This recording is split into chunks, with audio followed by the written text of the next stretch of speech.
Como cada semana nos cruzamos al otro lado del Río de la Plata para encontrarnos con Yanay Silverstein. ¿Cómo estás? Dani te saluda. Hola Dani, ¿cómo estás? Un gusto verte de vuelta después de estas semanas. Lamentablemente en estas circunstancias estuve charlando con Alejandro, la última vez estuvo Miguel, y lo cual me honra mucho, pero realmente extrañaba nuestras charlas porque creo que vemos, como se dice en inglés, eye to eye en muchas situaciones. Y también felicito a la radio, me congratulo de que esta radio esté poniendo este tipo de música de fondo, un poco triste y muy israelí para darle marco a la situación que estamos viviendo. La verdad que una de las grandes incertidumbres, una de las grandes dudas es cómo se sigue viviendo frente a los acontecimientos y a la coyuntura y la situación que no se va a terminar en una semana, no es una operación, sino que es una guerra. Entonces, también es difícil, sabes que últimamente yo no hago columnas muy estructuradas, sino que más bien pienso en voz alta contigo algunas de las ideas que se me ocurren.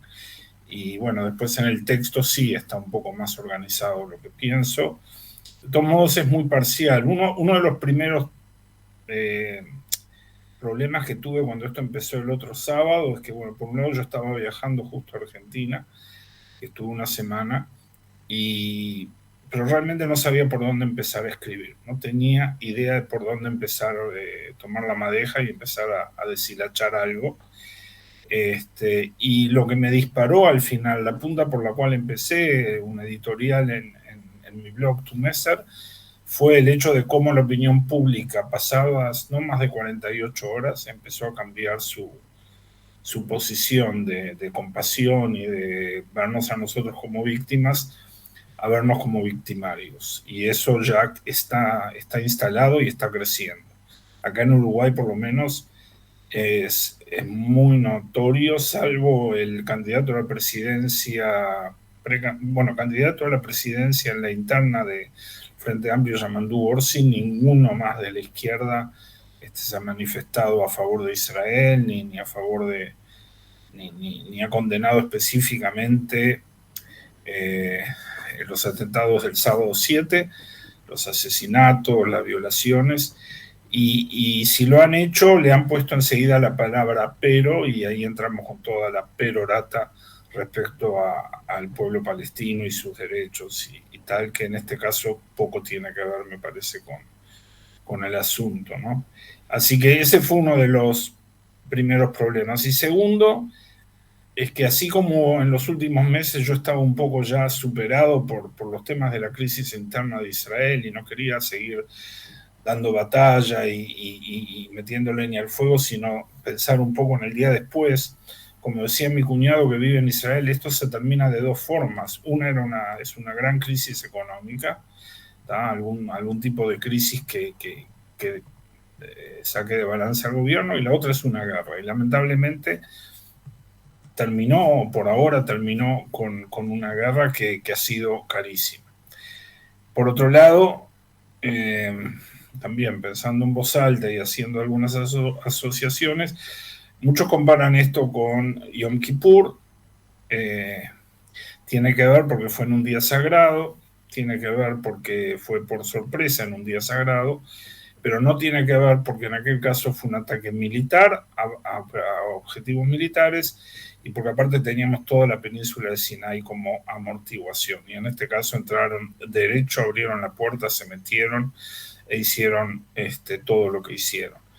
Eso en primer lugar. Así que creo que en realidad, si lo comparamos con algo, yo lo compararía con 1948, porque en el resto de las situaciones Israel siempre actuó antes, ¿no? Notoriamente la guerra de los 6 días, en la campaña de Sinai, que fue una guerra muy sui generis, en el Líbano, que después se convirtió en un pantano y en una trampa mortal y traumática, pero siempre Israel lleva la confrontación fuera del territorio, y en este caso la confrontación es dentro del territorio.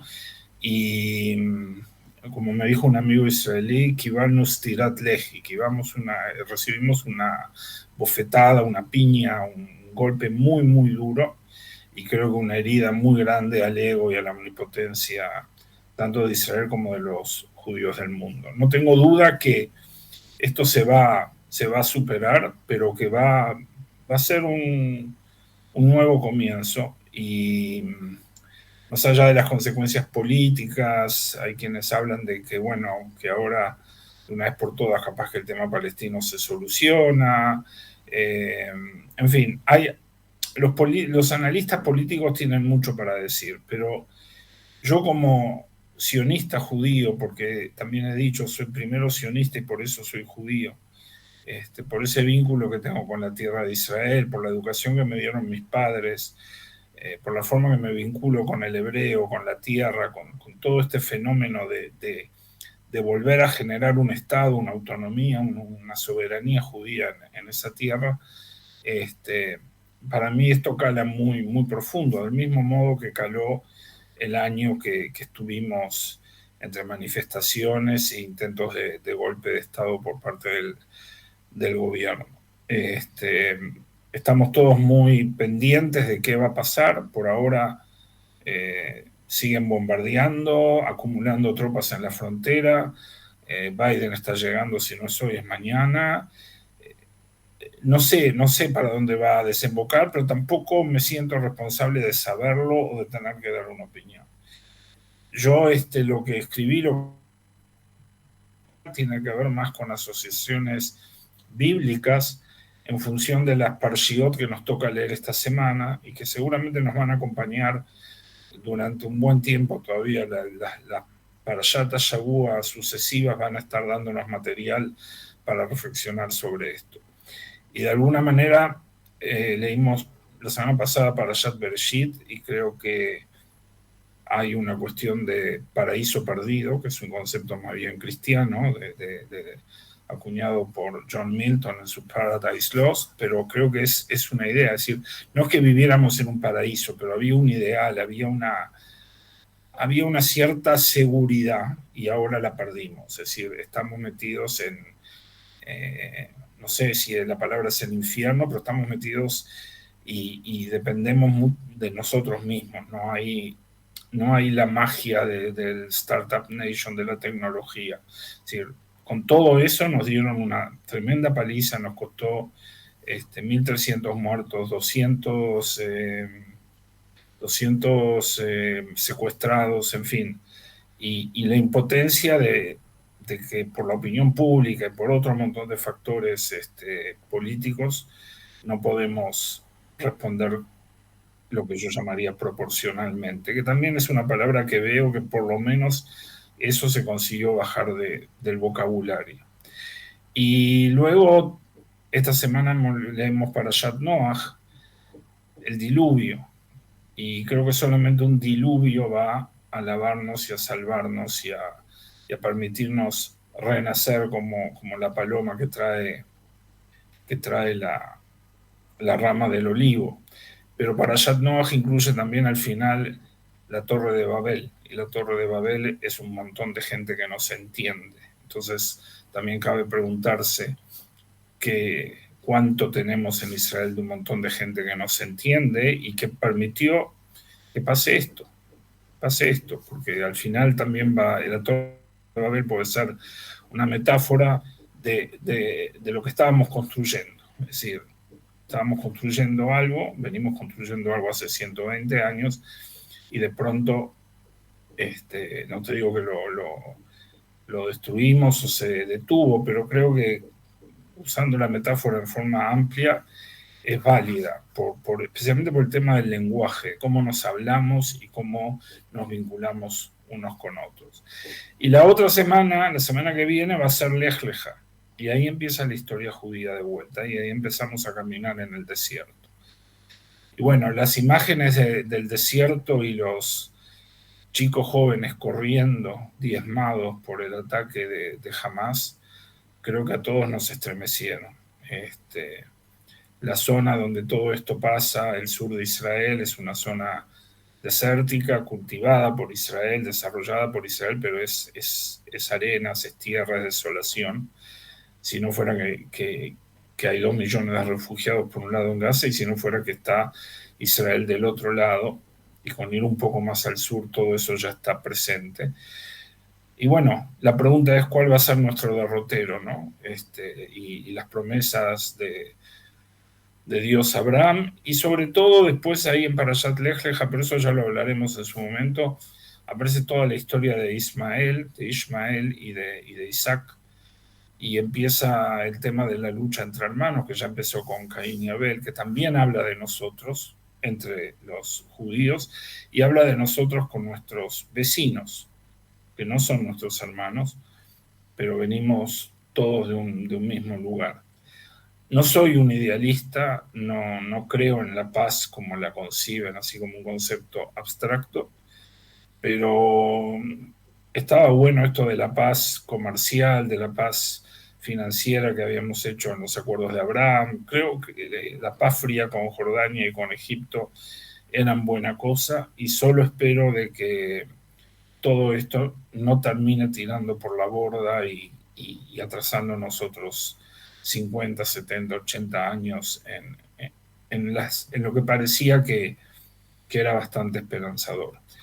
Así que nada, por hoy estas son mis reflexiones. Como digo, no tengo nada para aportar. Yo siempre pretendo, bueno, compartir mis pensamientos en la medida de lo posible, si alguien los sensibiliza, sensibilizar y darnos cuenta de que, salvando las enormes diferencias, porque uno era un tema interno, civil, político, de Israel, y esto es una guerra, un ataque del exterior, este, como digo siempre, estamos viviendo un momento histórico y somos protagonistas y debemos tomárnoslo muy, muy en serio. Sigue Dani, perdonadme el mensaje sombrío, supongo que no debe estar mejor ahí, estar en el micrófono en la radio estos días, pero bueno, acá estamos del otro lado. Supongo que hablaremos el miércoles próximo, pero si me precisan en cualquier otro momento, si les interesa, si hay algo que uno pueda hacer, sabés que contás conmigo. Te agradezco mucho. Vos sabés que cuando todo esto empezó, incluyendo hasta hoy, cuando sabía que íbamos a volver a charlar, me venía el verso del Martín Fierro, de los hermanos que sean unidos porque esa es la ley primera, y esa idea de que cuando no hay unión verdadera te devoran los de afuera, ¿no? Eh, Nos preguntaremos cuando esto pase, y ojalá que pase lo antes posible y que pase para bien. Nos preguntaremos si esto pudo haber sido posible en otras circunstancias políticas internas de Israel o no. Qué tan distraídos de las verdaderas acechanzas, de los verdaderos peligros se estaba, pensando que lo peor que te podía pasar era la discusión interna. eh, y nada, hoy me pregunto, ¿no? Cuánto hemos hablado sobre si los ortodoxos debían o no ir a un ejército. Bueno, la guerra no discrimina entre sus muertos a nadie, y hoy estamos todos en guerra, estemos en Israel o no, por supuesto que entendiendo la diferencia de la comodidad que significa poder decirlo desde Sin Buenos duda, Aires. sin duda, déjame decir dos cosas. Primero, yo creo firmemente que gran parte de esto sucede por un deterioro muy sostenido y largo de los gobiernos de Netanyahu desde hace 4 o 5 años. Es decir, todas estas elecciones inútiles que hubo, y la caída del gobierno de Lapid, Bennett y Gantz, todo esto contribuye a esto que pasó. No que sea responsabilidad directa, pero no aportó nada, y creo que el Estado israelí, el gobierno, se deterioró mucho en la interna.